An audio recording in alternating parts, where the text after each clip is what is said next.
Huduma ya mtandao wa bure wa Wi-Fi mjini Garissa unawasaidia baadhi ya vijana kuendeleza shughuli za masomo wakati huu ambao hawako shule kwa sababu ya virusi vya korona.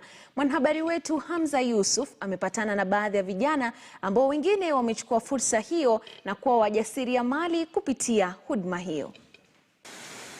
Daiman Mohamed ni miongoni mwa maelfu ya wanafunzi wa kidato cha 4 waliosalia nyumbani baada ya agizo la serikali kufunga shule mapema mwaka huu kwa sababu ya homa ya korona. Kinyume na shule za mashinani, Daiman ni miongoni mwa wachache waliobahatika kupata masomo kupitia mtandaoni. Hapa anawasiliana na mwalimu wake wa hesabati Carolina Mweni kwa njia ya moja kwa moja. Yeah, I've been using it every single morning. Yeah, although I don't have a phone, but I usually use my brother's phone every day. And I go online with my teacher every morning. Yeah, we study and it's a good thing. Kwa kuwa amezaliwa kutoka familia isiyoweza kumudu gharama kubwa ya mtandao kila siku, Daiman ni miongoni kati ya mamia ya wanafunzi na vijana wanaofaidika na Wi-Fi ya bure. So far we have managed to install several hotspots in our existing offices. We have seen that they are really helping the wananchi within the Garissa township.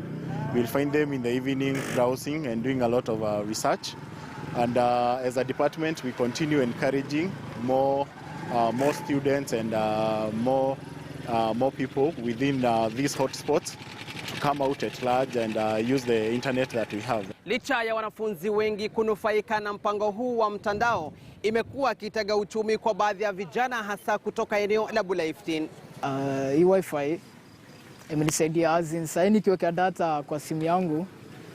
Unajua hizi shikilia for long, ikiisha data ikinishia na kuja hapa kwa Wi-Fi at least natumia.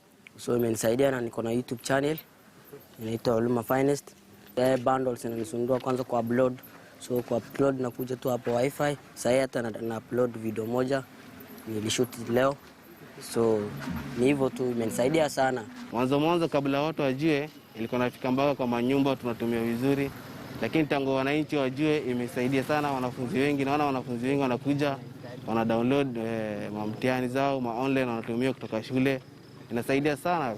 Nyakati za jioni na mchana, kila unapopiga jicho, vijana wamerundika kwa vikundi kujitosa mtandaoni, huku mara nyingi wakikabiliana na maafisa wa usalama wanaotekeleza agizo la kafyu. Huku Daiman na wachache waliobahatika kusoma kupitia mtandao huu wakinufaika, mamia ya wanafunzi bado wanasubiri tangazo la serikali kuhusu tarehe rasmi ya kufunguliwa shule.